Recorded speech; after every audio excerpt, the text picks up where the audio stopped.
33 বছর কেটে গেল, কেউ কথা রাখেনি, কেউ কথা রাখে না।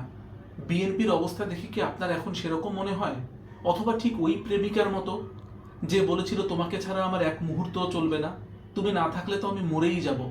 তারপর কোনো একদিন দেখলেন অন্য কোনো প্রেমিকার হাত ধরে সে চলে গেল, বিয়েও হলো, তারপর তারা সুখে শান্তিতে বসবাস করতে শুরু করলো। বিএনপি কি সেরকম করছে?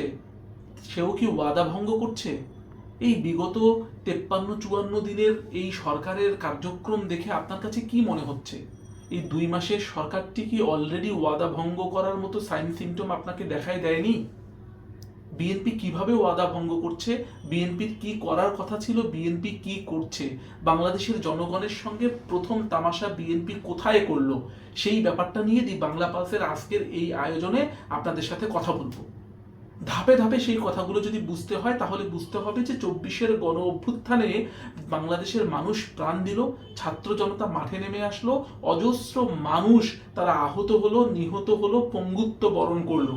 সেরকম একটা পরিস্থিতির ভেতর দিয়ে একটা অন্তর্বর্তীকালীন সরকার এলো, এবং সরকার আসার পর শুধুমাত্র যাতে ক্ষমতার পালাবদল না হয়, বরঞ্চ পুরো রাষ্ট্রীয় যন্ত্র যে একটা সংস্কারের ভেতর দিয়ে যায়, এজন্য অনেকগুলো নিয়ম করলো। এই নিয়মগুলোকে বলা হয় অধ্যাদেশ, যেটা নির্বাচিত সরকার এসে অতি দ্রুত 30 দিনের ভেতরে সেই অধ্যাদেশগুলো বাস্তবায়ন করবে বলে কথা থাকলো। তাহলে তাই যদি হয়, এই 133টা অধ্যাদেশগুলোর মূল কথাগুলো কি ছিল একটু বুঝে আসি। সহজ ভাষায় বললে, কোনো একজন বা কোনো একটি সরকার যাতে প্রভু হয়ে উঠতে না পারে, একচ্ছত্র ক্ষমতার অধিপতি যাতে হতে না পারে, বরঞ্চ তার জন্য নিশ্চিতভাবে যাতে জবাবদিহিতার রাস্তাটা পরিষ্কার থাকে, সেজন্য বিচারক নিয়োগ সরকার একা করবে না, একটা আলাদা কমিটি থাকতে হবে। আদালত চালাবে সুপ্রিম কোর্ট, কোনো সরকারের মন্ত্রণালয়ে না। দুদক মানে যে দুর্নীতি দমন কমিশন আছে, সে স্বাধীনভাবে কাজ করবে। গুম বন্ধ করার জন্য কড়া আইন করতে হবে। মানবাধিকার কমিশন সরকারের কথায় চলবে না, সেও স্বাধীনভাবে কাজ করবে। এই তো গেল বর্তমানের কথা। কিন্তু বিএনপি আগে কি বলেছিল এই বিষয়গুলো নিয়ে একটু বুঝি। কারণ বিএনপি প্রায় 20 বছরের মতো, মানে তত্ত্বাবধায়ক সরকারের আগের 2 বছর যদি ধরি, ইয়াজউদ্দিন মঈনুদ্দিন এবং ফখরুদ্দিনের যে সরকার, সেই 2 বছর সহ ধরলে বিএনপি মোটা দাগে সেই 2 বছরও বিরোধী দলেই ছিল।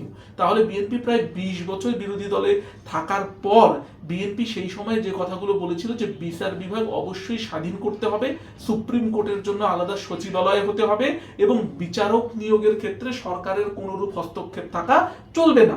তাদের নির্বাচনী ইস্তেহারেও কিন্তু এই বিষয়গুলো ওনারা উল্লেখ করেছিলেন, এবং ভোটের আগে জনগণকে তারা নানান রকম প্রতিশ্রুতি দিয়েছেন। লন্ডন থেকে তারেক রহমান সাহেব দেশে ফেরার পর বিভিন্ন নির্বাচনী জনসভায় গিয়ে তারা কিন্তু এই প্রতিশ্রুতিগুলো দিয়েছিলেন। কিন্তু বিএনপির নিজেদের নেতারাও কিন্তু এই পরিস্থিতিগুলোর ভেতর দিয়ে গিয়েছে। এমনকি তাদের সর্বোচ্চ নেতা বেগম খালেদা জিয়া, যিনি গণতন্ত্রের আপসীন কন্যা যাকে বলা হয়ে থাকে, তিনিও কিন্তু একটা ঠুনকো মামলায় রাষ্ট্রযন্ত্রের ষড়যন্ত্রে কিন্তু শেষ বয়সে ওনাকে জেল খাটতে হলো, এবং জেলে থেকে ওনাকে কি পরিমাণ নির্যাতন করা হয়েছিল সেটা এখন আর বলার অপেক্ষা রাখে না, তিনি আমাদের মাঝ থেকে চলেও গেলেন।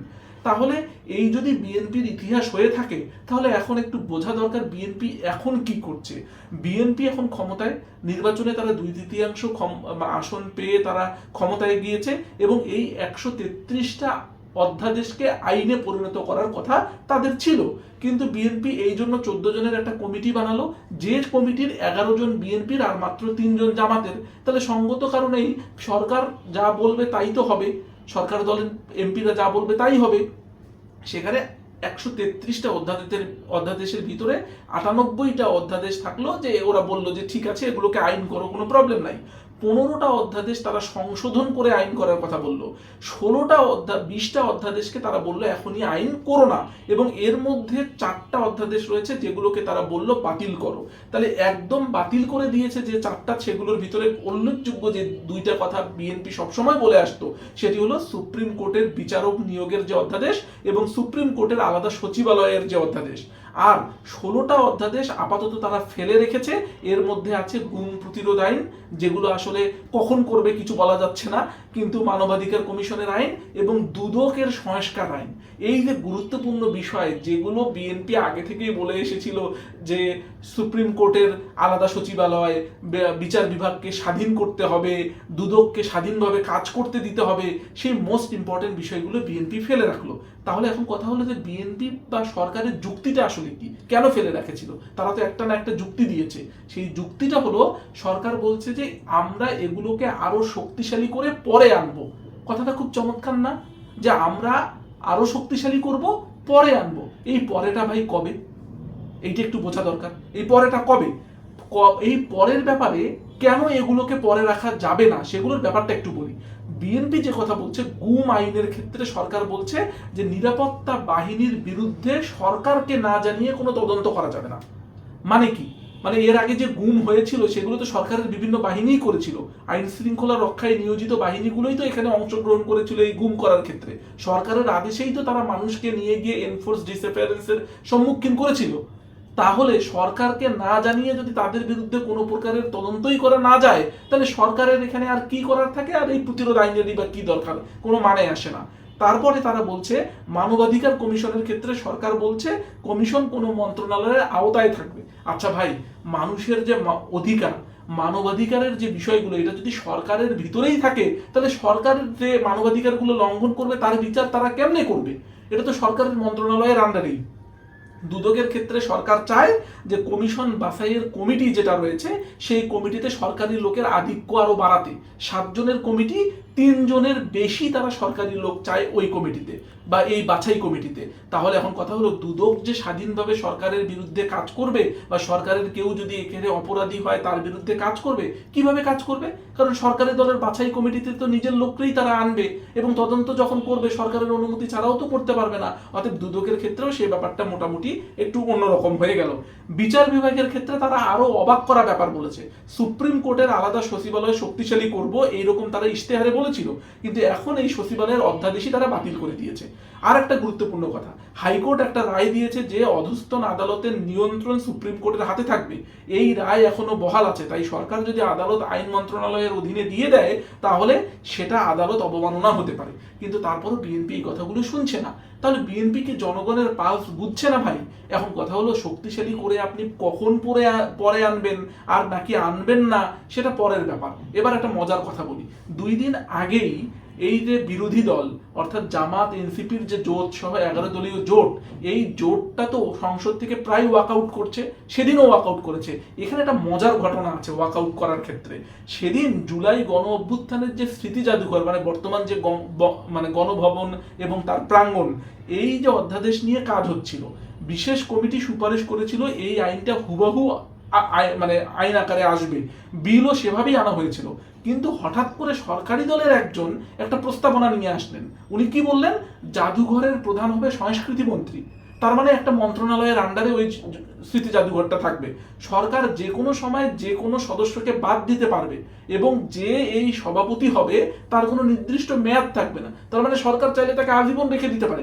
ভাই, যাই কন আর তাই কন, আইন, সংবিধান, সাংবিধানিক, অসাংবিধানিক, সংবিধানে যায় না, ছুঁড়ে ফেলবেন কি ফেলবেন না, নানান কাহিনী কীর্তন যে আপনারা করছেন করেন। কিন্তু কথা হলো যে জুলাইয়ের যে স্মৃতি জাদুঘর, যেটা দেখে জুলাইয়ের শহীদ, আহত, পঙ্গুত্ব বরণকারী যে পরিবারগুলো কিংবা সেই মানুষগুলো যখন ওই অঞ্চলের পাশ দিয়ে যাবে, অ্যাটলিস্ট মনে হবে এই জায়গাতে একজন ফেসিস্ট বসেছিল, বাংলাদেশের ঘাড় মোটকে দিয়ে বাংলাদেশকে তলাবিহীন ঝুড়িতে পরিণত করেছিল, মানবাধিকার সমস্ত কিছু হরণ করে নিয়েছিল। সেই ফেসিস্টকে আমরা তাড়িয়েছিলাম এই গণভবন থেকে। সেইটা দেখার জন্য যে সুখস্মৃতি মনের ভিতরে আসবে, সেইটাকেও যদি গ্রাব করে ক্রক করে নিতে চান ভাই, তাহলে তো আর আসলে কিছু থাকে না।